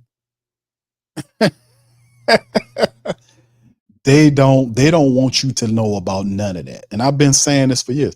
I remember they had reporters, beat writers, man. I want to say Jeff Duncan was a guy back in the day that used to write on that. That was old school Jeff Duncan. The old school Jeff Duncan, man, used to write about stuff like that. He really did. I don't know what happened to him. They might have lobotomized him or something, or replaced him with aliens or something. I don't know. But he used to write about that. Jeff Duncan used to write about the stuff that I would tell you about. He would write articles criticizing the business deals between the Saints and the state because they were robbing the people and the states were helping them. They were getting a cut of the proceeds and they were passing this stuff off like it was a great deal for everybody. And it wasn't. But he used to talk about that. He used to break it down. They used to cover it, that it wasn't a good deal for the city and such and such. They want you to spend all this money, 200 something. That's a lot of bread, fam. The Saints are responsible for like $100 million, but it was over $500 million. The Saints was only paid 100 million of it, 115 of it, whatever it was. Who paying the rest of it? Your ass. You paying the rest of it. So how I pay for something, it ain't even their buildings. You pay $500 million to renovate the Superdome and the arenas so that they can make more money. The suites and all that. Now they're asking for a brand new arena for the Smoothie King Center. NBA, they're saying, well, we need the brand new. Most arenas nowadays are $1 billion. They're $1 billion. The Clippers just built this arena, this big, fantastic arena out there.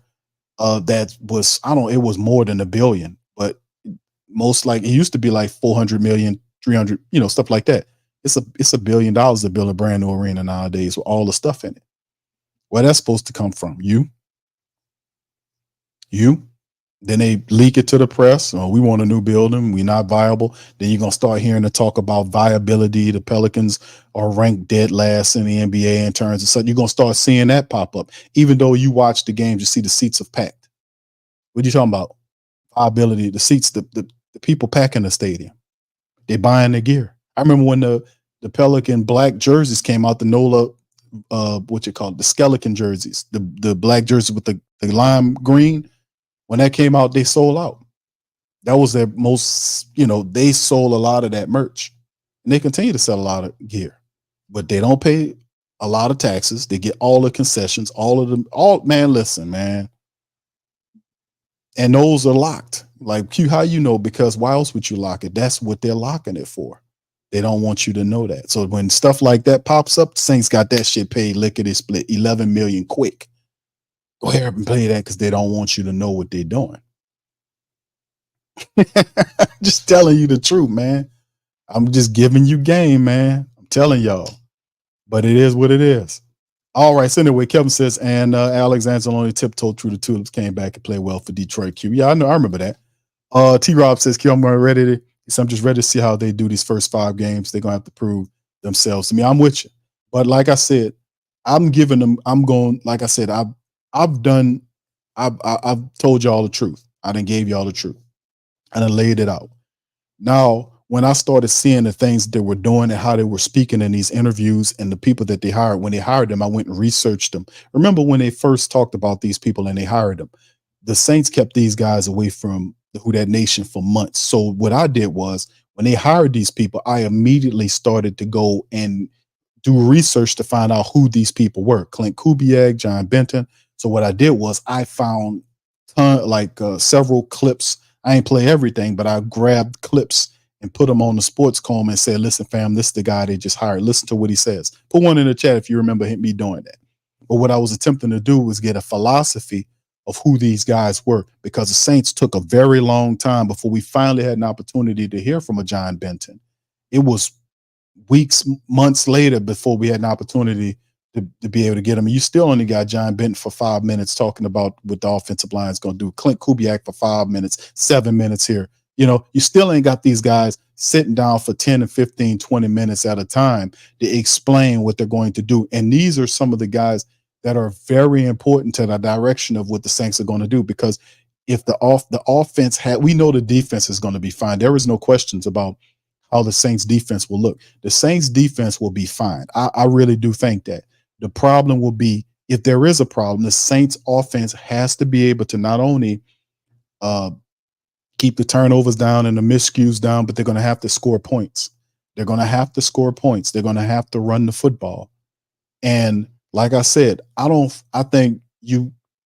think Derek Carr becomes this next level quarterback. I don't think that. But what I do think is that if the percentages are, because this is what Clint Kubiak said in one of his first interviews, is that he wants the Saints to be, he wants to run the football. He wants to establish an identity as a running team. This is what he was talking about in some of his first interviews with the people. So if that's indeed the case, that gives you, and if you go back and look at what the 49ers offense did, and we know it wasn't exactly a balanced offense. Like, they would run and they would run it through different formations, but then Brock Purdy would go out there and execute and do his thing out of the play action, and it was really efficient. I'm not expecting Derek Carr to become Brock Purdy and his efficiency go through the roof and he just boom, bam, beam. I just want to I just want him to just get on time with the running attack, make the throws when it's time to make the throws, and not stand in the pocket and hold the ball too long. And I don't think that's going to happen a lot because Janoko and Clint Kubiak are paying attention to Carr and how long he's holding the ball. That was all this stuff that we talked about on the show with Carr last year. The progressions, we talked about his progressions. All we won those progressions. We talked about him holding the ball too long. We talked about him staring people down on the left, and people are running either wide open or single covered on the opposite side, which is why wide receivers and players were frustrated. We seen that on the all 22. We talked about that all the time. Now we see Andrew Janoko, Clint Kubiak, and others are paying attention to that. They are paying attention to what we talked about because the Saints didn't pay attention to it last year. They didn't do film study like they were supposed to. I'm telling y'all, we talked about this during last year's shows. And up until this, I was like, how you doing film study every week and Derek Carr's doing the same thing that he did the week before? He's staring down people. What kind of film study are these people doing? They're not studying the film. I kept saying that because if you're studying the film, it's not hard to study film. You look at it and you see what you're doing and then you fix it. But Derek Carr would go and study film and never mention at all, not even once that I remember. And I've seen all of his stuff. Man, you know what? I got to stop staring down people, man. You know, I've been having a bad issue staring people down. You know I was watching over here. I was just standing down. I got to really go through my progressions. I got to stop doing that. Never said that, not once. Like, how are you studying all this film and you don't see that you're staring people down, and that you're staring people down is frustrating your wide receivers? You don't see that? And then he gets up there, I don't know why they're upset with me. What? Then that pretty much, I don't think you're crazy. I think you're not studying film. That's what I think. Not in a way what you're supposed to be doing. But that's not happening this year. These guys are coming in, they're serious. They're about setting the timing. They're about going through the progressions. They're about making sure the ball, you find the right collection of people. And John Benton says that these guys, they got the right collection of offensive linemen to operate his run block schemes. So if that's indeed the case, Benton and all these other guys are serious guys. If they feel like they got the talent, I got to go with it. So like I said, I love the way they talking. I like the energy. I like the pace of how they getting in and out of their sets. Even Dennis Allen talked about it. I'm just going to love seeing how things progress moving forward. But this was the foundation that we wanted to see them have. What are they talking about? What are they concentrating on going into all of this practice stuff? And when I seen what they were doing, and then Dennis Allen himself talked about accountability and attention to detail in the same sentence, which is something that he didn't talk about pretty much all of last year. And that was a big problem with the Saints, was accountability and attention to detail. So I'm very enthused about the floor in which the Saints offense sit at. So like I said, I don't think the defenses are going to, I think defense is going to be fine. I'm just focused on offense. And I think the offense, man, if they can stay serious and if they can run the football and get into the play action, I think we can have success. We won't be perfect, but we should be able to have enough success to be able to take care of business. If we're serious, we cut the miscues down, we execute like we're supposed to, and we play with a serious mentality, we should be able to take care of business.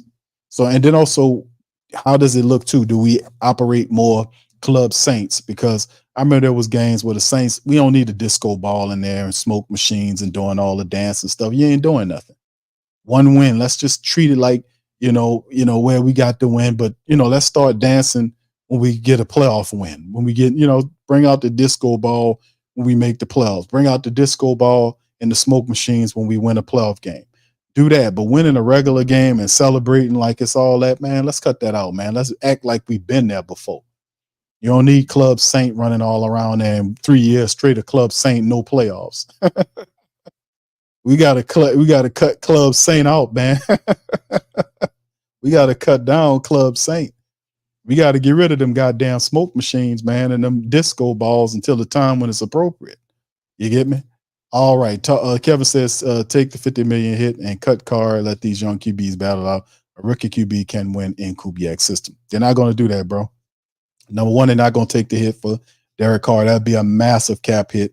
That won't make no sense for them to do that. And plus, Dennis Allen and Mick Loomis are not going to give you the satisfaction of watching them choose a bad quarterback, paying him $150 million, and then cutting him so that you can lambaste them even further. They won't give you that. I've told you that before about that and other players.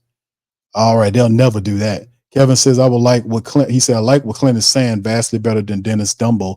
Let's see how this work with Dennis' personality is mid. Well, that's the thing. If it's the offense guides the team, and if the offense is Clint Kubiak or folk, centered, and not just Clint Kubiak, but all those guys have that temperament. They have the same serious temperament. That Clint, like a dry wit Clint, like you listen to Andrew Janoko, same personality. Dennison, we ain't played Dennison, but go listen to him. Same way. Those guys are about business and about making things happen. So, like I said, I think this time they picked the right collection of coaches finally. And this system could work. We just need to cut the miscues down and we need to execute. The Saints have the talent on the team to run that system. John Benton said so himself, running that offense. We need to get back into running the ball. We need to get that nasty demeanor back. I think we can do that. And Derek Carr, under the close guidance and tutelage of Clint Kubiak and Andrew Janoko, because he did say that. I played that. When we finally got through all the word salad, we got to the clearing. And Derek Carr did say that, man, listen, they're on me every little play I make. They're saying, yeah, he said that they're on him every little play. Janoko say he want to make sure he get his footwork. They're trying to get him to do what they want him to do, not what he does. Big difference. Now, listen, I know what you did last year, but listen, we want you to do this. And if you do, and that's what he needs to focus on. And he appreciates that because everybody's not looking at him saying, bro, won't you hurry up and learn this? You see, that's a big difference. They're not like last year, everybody was like, man, Derek Carr, man, the pressure was on Derek Carr to learn. Everybody else knew. Derek Carr was the sole person that everybody's looking at. Why this dude don't, is he learning fast enough? He doesn't have that pressure this year. He said that. He even admitted that, like, man, we all learning together. That's good. Because he knows that, like last year, everybody was waiting for him to learn the system so the team could step up. This year is better because that pressure is off of Derek Carr and is on the whole team, that everybody shares that, and that makes a more relaxed Derek Carr.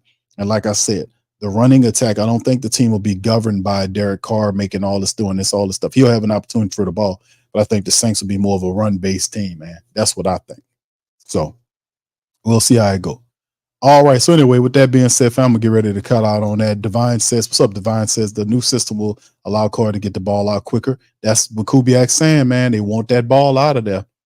They want it out of there fast. Kevin said the O-line is a question mark. Fuaga got to hold up against Myles Garrett and all the right side, the ends. Bro, the rookie going to struggle. He going to have some good he going to have some good moments. He going to have some bad moments. But how you protect your offensive lineman? By running the football. And one thing I know Fuaga can do is run block. So that's what you got to do. You want to neutralize all that, you got to run at those pass rushers. You know how this go. That's what they need to do. Yeah, but they said they couldn't make the playoffs with a top 10 defense, easy schedule in the league, along with the playing backups. They think they will be better this year with a tougher schedule and the same team. It's not the same team, yeah, buddy. Not the same team, bro. Not the same team. How is it the same team and you got a whole different offensive philosophy? It's not the same team, brother. It's not the same team. It's not. And like you talk about overall philosophy, strategy was different from the Saints last year and this year. They hadn't played football yet, but you got to look at the changes. Changes is different offensive system. Yeah, Pete Carmichael here last year, no leadership, lack of accountability, total beta male. You got Clint Kubiak and them in here. A lot of those guys are alpha-minded.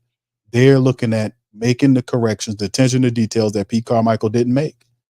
They operate with accountability and attention to detail. That's all you need right there as a floor, as a base to build success. You can't win without accountability and attention to detail. That was stuff that I kept talking about and really kind of over and over again to the Great Think Tank. Put one in the chat if y'all remember that. Me just keep going after and over and over and over about accountability. We didn't have that. Now it appears these guys that they brought in are attention to detail and accountable, centered and focused people. So that is, to me, that's a big part of what needs to happen to kind of change this game around, to be honest with you. All right. So anyway, all right. Anyway, let me see. He says how Carr has been doing with all these coaches throughout his career. Well, I mean, that's through his career, bro. I don't know. I can't. I mean, John Gruden got a lot out of him, but like I said, in order for you to get a lot out of Derek Carr, bro, listen. You got to hold him. You got to make him accountable. That's what John Gruden got him to throw for 4,000 yards for like 3 or 4 years. He got the most out of him because he kept him accountable. That's what Clint Kubiak and them, they're on their back. They understand they're not going to let Carr fail, man, because they know if Carr fails, they more likely will fail and they'll get fired. This is a 1-year tryout for the Saints offense, and them guys know the pressure is on their back. They got to step up. And I do think, man, I'm going to give them some credit, man, because I really like how they're saying. I appreciate what they're saying because we were saying it the whole time for some time now. We're saying, man, we need to do this, we need to do that. And they're doing exactly what we say the way we said it. It's very strange, but at the end of the day, it is what it is. All right. Robert said, Jesus Christ, can you read my mind? I used to pound the sheetrock out of the walls, watching Derek Carr stare people down and holding the ball. That's the most frustrating season I can remember. He indeed, bro, he does that. If you put the all 22 on, it's showing them. It's showing them. It's showing them. But like I said, man, I'm not going to sit here and argue. I see what you're saying, buddy. You got a right to feel the way, because a lot of people don't. You're not wrong to feel the way you are, buddy. I hear you, man. A lot of people don't believe in Dennis Allen, and that's fine. Dennis Allen has to show them something because he hadn't showed something. So you're not wrong in how you feel. All I'm doing is showing you the difference in what it was versus what it last year. But in order for you to have success, you got to have a floor in which to work with. You got to have principles and things in place. You got to have a system, or what I like to always say, a code in place to win. Saints had no such code last year, not one that was efficient, not one that was a successful minded code that they were operating from. They didn't have that. They didn't have none of that. That's why they failed. That's why I kept telling people, oh, well, Q, we need one more game. You never would have gotten that game because every time the Saints stepped up on that platform to get said game, they had to represent on a higher level as a collective, and they would always fail on that platform. That's why they never got that game. Because in order for you to step up for that, you have to have a certain amount of discipline, a certain amount of seriousness, and a certain amount of cohesion for you to be able to get to that next level. Because the team you playing, usually those teams that were fighting for that situation, they have those attributes. And like I said before, an on-code team an off-code team cannot beat no on-code team. It don't work like that. The lack of code is one of the main reasons why there's a separation. As a team, a team is a collection of people working together to get a certain successful outcome. That's what a team is. Team could be people from all over the world in one company come together to do some stuff, and you got to make sure they're on the same page, all focused on the same vision or the same goal, and that which makes a team. But a lot of these people, they're not real teams. Like some of these losing team organizations that come, a lot of times there's fractures and there's breakdowns in the team and team dynamic. Like I was killing Bobby Hebert the other day when he was criticizing Lattimore, talking about he is against the team-based concept and all that. Like, what team you talking about? When Dennis Allen was throwing his team under the bus. That's what I'm saying, man. Listen, some of these guys, man, they just agents of the Saints, and you're gonna know who they are, because they don't have no searing or real serious critiques about what's going on. They would never tell you about some of the stuff I told you about, like dealing with the money deals and all this kind of stuff. They'll never tell you that. They'll never tell you that. They will never put blame on where it belongs on the Saints organization. They'll never put it on them, but they will always blame the players because it's easy to blame the players. They will never blame the leadership or the head coach. They will never do that. They never would. Some of these people are agents for the Saints. They work for the Saints. They get money from the Saints. And they will never criticize the Saints. It's a certain amount of hypocrisy in doing that, where if you're going to land out and talk mess about players who are not garbage players, but some of the best players the Saints ever had, like Michael Thomas. I don't give a damn what you say about Michael Thomas. You can call him whatever you want, but at the end of the day, call him a winner. Call him the top receiver of your damn team. call him all. What's all the stats that Michael Thomas accumulated? And when they're talking about the 3 years that he didn't play, how many years did he play that he was able to take the record books down? And he missed years, but he still was able to conquer the Saints record books. So at the end of the year, when you won't call him, you call him a winner. You call him a record breaker. That's what you call Michael Thomas.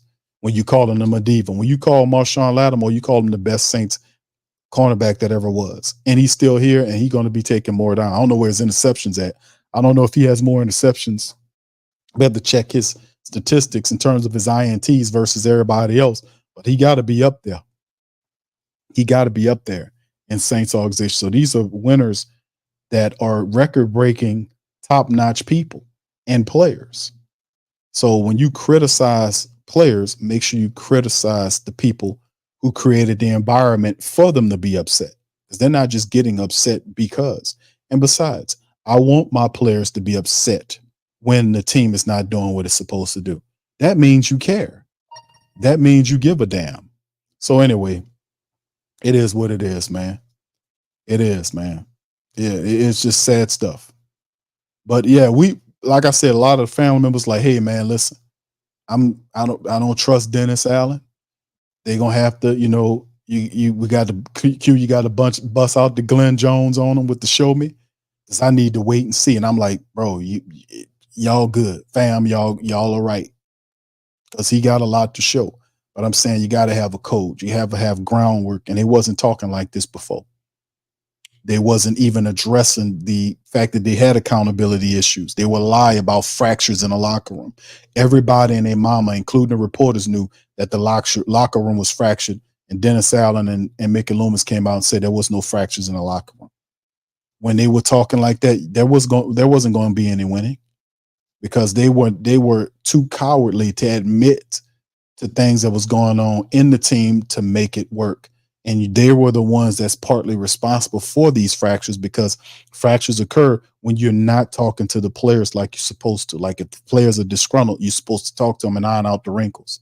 If it's not the head coach, general manager, somebody got to do it that control the team so that the team is not fractured and you don't lose half the team, which is what happened with the Saints last year. It wasn't just Marshawn. Marshawn gets the blame for it, but it was other players. Cam Jordan was talking. Alvin Kamara was talking. There were other people talking. Demario Davis didn't choose to talk, but when he seen him come out, he would come out with a lot of prayer, though. He would talk about a lot of prayer. He would pray. Demario prayed a lot last year. He always prayed, but he prayed a lot in those press conferences. Remember all of that? So like I said, man, it was a bit of difference, but y'all are right to be feeling the way y'all feel, because Dennis Allen has to show everybody that the Saints are here. And they do have a difficult schedule early on, and they got a whole new system to implement. But in the end, we'll see. We'll see where it takes us. All right, so yes. Yeah, I remember that, Kevin. He says, yeah, Mick said, you're not qualified. Mickey Loomis said that. Gail didn't check him. Dennis Lauscher didn't check him. But, like I said, man, I checked his ass. I checked him. I check them all. I'll do it. And that lets you know I'm not a Saints agent. That I'm not being paid by the Saints. And if they paying me to talk real about them, then they some real folks. Let me tell you something. If they paying me, I'm not a Saints. Y'all know it. I'm damn sure not a Saints agent. All right. So anyway, with that being said, man, let me get on up out of here. Listen, I appreciate all y'all for stopping by on this episode of the show. Hope y'all had a fantastic Memorial Day weekend today, and I hope you guys had a chance to spend some time with your family. That's important.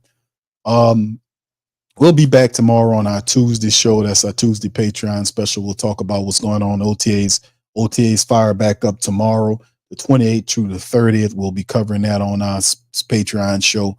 So if you want to join the Patreon show, you can join our YouTube channel simply by going to the join section of the platform, or simply go to our Patreon at patreon.com/the Pro Media Network, or check the links in the description section below to join it. It helps the platform out to keep building and keep doing the things we've been doing with the WhoDatDaily.com and all the fantastic stuff that we've been doing with the platform. So listen, I'm going to get out on that. Listen, I appreciate y'all, man. Y'all keep y'all heads up. I'll be back over there. Tomorrow we'll talk some more Saints, and we'll keep it real some more. Much love. Who that to you. Yeah.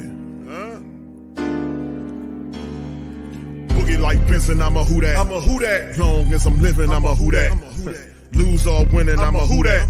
Sports Coma, yeah, this is where we do that. Where we do that, where we do that, where we do that, where we do that, where we do that, huh? Boogie like Benson, I'm a who that. I'm a who that. Sports Coma, this is where we do that. Where we do that. Welcome, welcome, welcome.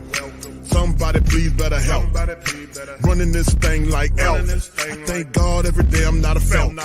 Go to YouTube live with Big Q and the guys. If you ain't ride or die, the bandwagon get flipped. Been marching in, that was way for the ring. I was yelling out your shame for the championship. Bucking on town, duck down. Falcons, pluck, get shut down. Panthers ain't much touchdown.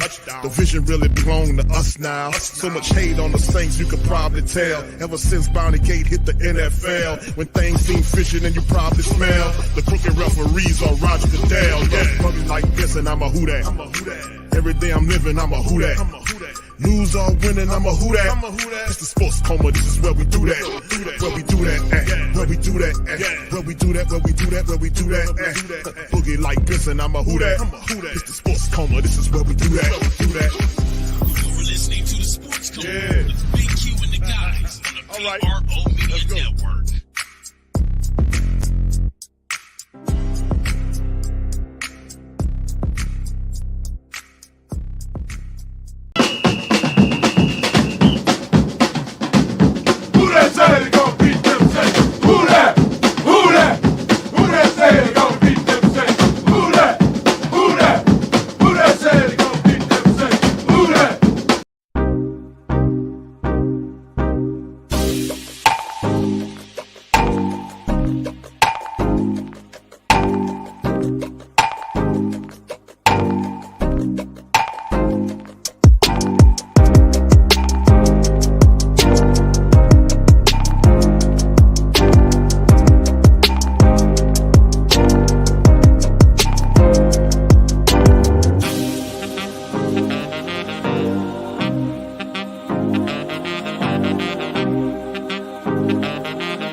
WhoThatDaily.com. That's right, the WhoThatDaily.com. Your one-stop shop for everything New Orleans Saints, New Orleans Pelicans, LSU Tigers, even the top flight boxing news. So if you're a Who That and you're looking for a place to stay up on your team, WhoThatDaily.com is your site. The WhoThatDaily.com for the sport Who That in all of us.